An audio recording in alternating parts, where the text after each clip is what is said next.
Buenos días, mi nombre es Diego Fernando Ordóñez y hoy les voy a hablar acerca de los PGS, cómo solucionan las problemáticas sociales. Entonces, los PGS son los proyectos de gerencia social. Bueno, primero que nada, les voy a hablar acerca de las principales problemáticas sociales en Colombia, después de la solución, como tal, el tema general, y finalmente un ejemplo. Entonces, primero que nada, ¿qué es la pobreza? La pobreza es como un fenómeno que se da en los países y se considera pobre a cualquier persona que gana menos del 50% del ingreso medio nacional. En el caso de Colombia serían más o menos 300.000 pesos. Entonces, acá tenemos una estadística mundial, podemos ver coloreados entre más rojo, más pobre, y pues Colombia no está tan mal, la verdad. Entre un 5 y 19% de la población colombiana se considera pobre. Estas son estadísticas más colombianas, más pues nacionales. Esa es la parte importante. Chocó es considerado la región más pobre de toda Colombia con un 61.3% de índice de pobreza. Bueno, ya hablando como tal del siguiente problema, la corrupción es algo que pues sí es bastante común en Colombia, pero tampoco es algo que pues se nos esté saliendo de las manos. Entonces la corrupción es cuando las autoridades o entidades públicas toman mal uso de su poder, de la capacidad que tienen como autoridades por algún factor externo, o dinero o algo, y la mayoría de veces es ilegal. Aquí tengo unas estadísticas de Colombia acerca de la corrupción. Entonces otra vez volvemos a ver a Chocó y pues otros países como Caquetá, pues el Amazonas y Putumayo, donde podríamos decir que pues la guerrilla es bastante común. Y finalmente, el desplazamiento. El desplazamiento es la problemática más grave en Colombia, ya que se considera el segundo país con más desplazados en todo el mundo. Más o menos 5.3 millones de personas desplazadas se han podido contar en los diferentes censos que se hacen. Entonces, es desplazada aquella persona que vienen de regiones natales, por ejemplo, los indígenas o campesinos, y que son forzados a dejar sus tierras, su lugar natal, sus viviendas, por el conflicto armado, las guerras, las guerrillas, diferentes factores. Entonces, bueno, acá tenemos una estadística donde se puede ver desde el 2003 hasta el 2012 cómo ha incrementado poblacionalmente pues el desplazamiento. Bueno, entonces ya como tal hablando de los programas de gerencia social, que es mi solución, es la propuesta que les quiero mostrar. Entonces, primero que nada, quiero decir que los programas de gerencia social proponen un modelo más federalista, o sea, una descentralización del poder. Como saben, Colombia es bastante centralista porque pues todo está ubicado en Bogotá, que sería la capital, sería la central. Entonces, ¿qué pasa? ¿Cómo podemos demostrar esto? Pues las embajadas, la Procuraduría, la Contraloría, la Casa del Presidente, todo está allá y las mayores decisiones más importantes se toman allá. Entonces lo que principalmente busca este modelo es una descentralización, o sea, una federación del poder para así otorgarle una mayor individualidad y autonomía a cada región. Entonces, primero que nada, vamos a ubicarnos en qué es el desarrollo social. El desarrollo social es un conjunto de actividades que buscan el mayor bienestar en todos los índoles para una población. Y como tal, esa es la propuesta, o sea, esa es la finalidad de nuestro plan gerencial de desarrollo. Entonces, primero que nada, se tiene un plan de gerencial de desarrollo y después se va dividiendo en programas de gerencia social para terminar en proyectos sociales, que sería lo más pequeño que podríamos llegar a tener. Esos programas buscan el mayor bienestar, o sea, el desarrollo social. Acá estamos gráficamente, se podría ver, el entorno nacional lo podríamos definir como el programa gerencial de desarrollo y ya el entorno institucional y el área programática serían los programas de gerencia social. Para terminar con los proyectos sociales, cada programa tendría una cantidad de proyectos definidos anteriormente. Bueno, los proyectos sociales necesitan una misión, un diagnóstico externo, la priorización de problemas y unas alternativas a estos problemas. Entonces, la misión es diferente a la finalidad. ¿Por qué? Porque la finalidad de todo proyecto es llegar al desarrollo social, pero la misión es diferente. La misión es algo que se le va a otorgar para darle un enfoque más exacto y poder lograr cosas más eficientes. Entonces, estos pueden ser económicos, sociales, culturales, tecnológicos o políticos. Pero no significa que porque sea económico ya no puede ser político. Por ejemplo, si nos ubicamos en un caserío y impulsáramos las cooperativas agroindustriales, estaríamos promoviendo el trabajo, o sea, lo social y lo económico, ya que aumentaría la calidad de vida y el ingreso bruto per cápita. Y además, si se dieran cursos para capacitación a estos trabajadores, se estaría también promoviendo el ámbito cultural. Bueno, la siguiente parte es el diagnóstico de los problemas. Esto permite conocer el área donde se está trabajando, permite llegar a más claridad de los límites a los que se pueden llegar, porque pues si una empresa quisiera generar 100 kilos de café mensuales, pero pues no hay suficiente café, no se lograría hacer, ¿cierto? Pues para eso sirve este diagnóstico, para lograr saber cuáles son las falencias.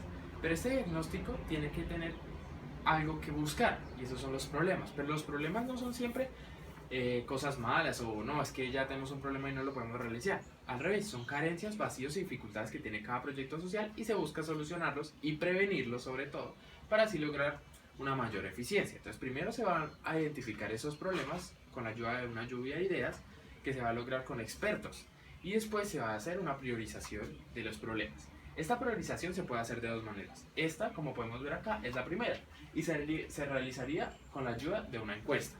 Esta encuesta sería compuesta por unas letras que van definiendo cada respuesta. Muy favorable, favorable, neutra, desfavorable, muy desfavorable, no aplica o voto en blanco. Cada una con una respectiva letra. Entonces, primero se preguntaría si se desea responder. Si la respuesta es que no, es porque no aplica el problema. Si la respuesta es que sí, se tendría que mirar si se tiene o no opinión. Si no se tiene opinión, sería un voto en blanco. Y si sí, pues ya se haría una respectiva un respectivo análisis de cada problema, ya sea desfavorable o favorable. Ahí se mirará cada experto. Y después se realizaría un análisis de todo esto. Bueno, mirándolo más, esta es otra manera, me parece muchísimo más eficiente. En este se colocarían en la parte de arriba el número de expertos y en este lado las problemáticas que se llegarían a tener. Por decir algo, tenemos el problema 1, 2, 3 y 4. Y el experto 1, 2, 3 y 4. Entonces cada experto va a calificar el problema según su gravedad. F fuerte, D débil, N neutro o nulo. Entonces, el experto 1 en este caso fue un ejemplo que yo realicé. Definió el problema 1 como fuerte, el 2 como débil, el 3 como fuerte y el 4 como débil. Pero el 2 definió el segundo como neutro. No es que todos los expertos piensen igual. Finalmente se realizaría una sumatoria para definir cuál de todas es la más notoria. En el caso del problema 2 o el problema 1 se notaría que el fuerte está presente en el 1, pero el débil en el 2. Entonces, ¿qué pasa? Cuando la mayoría de los votos es por un problema fuerte, sería un problema motriz. En cambio, cuando la mayoría de los votos es por un problema débil, sería un problema de conflicto. Sin embargo, si la mayoría de los votos es nulo, pues sería un problema de autonomía. Y finalmente, si todos los votos son iguales, sería un problema de salida. Entonces, los problemas pueden tener acción directa o indirecta. Por ejemplo, si tenemos el problema A y afecta a B, sería directo, y B afecta a C, sería directo. Sin embargo, el problema también podría llegar a afectar a C indirectamente. Por eso se dice que los motrices son los más graves, porque al ubicarlos en un plano cartesiano, podríamos notar que los motrices afectan directamente los de conflicto y indirectamente los de salida. Sin embargo, los de autonomía solamente afectan directamente los de salida y los de conflicto no afectan a ninguno, al igual que los de salida. Por lo tanto, podríamos concluir que primero se tendría que priorizar los problemas motrices, después los de autonomía y finalmente los de conflicto y salida. O sea, se dejan para el final la solución de los problemas débiles o con igual votación. Bueno, ya para finalizar, ¿qué se va a hacer con estas cosas? Pues la idea con estas cosas es que la idea es con estas votaciones, ¿qué podríamos hacer sabiendo que el problema más grave es el 1? Pues la idea es analizar este problema y lograr solucionarlo, pero no solo eso. La idea de estos proyectos es no solamente solucionar los problemas que tiene Colombia, sino también prevenirlos, porque ¿cuál es la mejor manera de solucionar los problemas? Evitándolos, ¿no? Entonces, pues esa es la idea que tendría pues este proyecto. Entonces, acá este fue un análisis como tal, un resumen de todo el tema, en el que se logra ver que al principio este sería el lugar en el que estamos actualmente, en el de suficiencia, en el que no se necesita nada, estamos cómodos como estamos, pero pues se podría llevar a un mejor lugar. Después tenemos la eficiencia, que sería en el que se realizaría el proyecto. Entonces, como estamos en suficiencia, se tendría que analizar primero los recursos que se tienen. Después, se tendría que ver el proyecto que se va a realizar con todos los pasos que les dije, que sería el de la misión, el diagnóstico y todo eso, para finalizar con los resultados y las metas. Entonces, eficiencia y eficacia. ¿Cuál es la diferencia? Pues eficiencia es lograr algo con menor cantidad de cosas. Sin embargo, eficacia es lograr algo con menor cantidad de cosas, menor cantidad de recursos, pero haciéndolo de una manera más grande, con mejores resultados. Esa es la idea. Y cuando logremos llegar a esas metas, se realizaría una evaluación de lo que se hizo, un análisis para después tomar decisiones acerca de si se debe repetir o no. Y así hacer una adecuación de las cosas que no se llevaron de manera correcta. Bueno, para finalizar, les quiero dar dos ejemplos de proyectos sociales ya establecidos. El primero sería un proyecto social en el contexto de desarrollo nacional. Estos ejemplos son tomados del libro Proyectos Sociales 1 y Proyectos Sociales 2. La mayoría de estos ejemplos en realidad fueron aplicados entre el 2000 y el 2003. El primero dice, misión, máximo bienestar humano. Política, orientar esfuerzos de satisfacer necesidades básicas de la población. Objetivo, salud para todos. Objetivo de política, vacunar población de niños menores de 5 años. Campaña, cobertura total de niños de 5 años, vacunación domiciliaria. Actividades, visita domiciliaria, concesión de vacuna. Primera, segunda y tercera vacunación en niños censados. El siguiente ejemplo es más como de la parte económica y social y no tanto de la salubridad, que sería más lo cultural. Sería misión, contribuir al desarrollo económico y social del país. Área programática y objetivo, generación de empleo e ingresos familiares. Programa, apoyo a microempresarios. Proyecto, capacitación de microempresas. Actividades, identificación de microempresarios, elaboración de manuales de capacitación, programación de cursos, ejecutación de los cursos, evaluación y seguimiento de la población.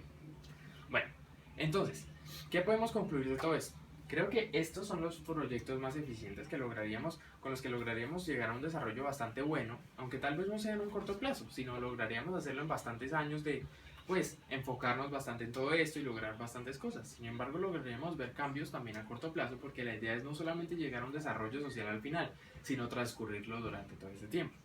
Bueno, muchas gracias y bueno, eso fue todo.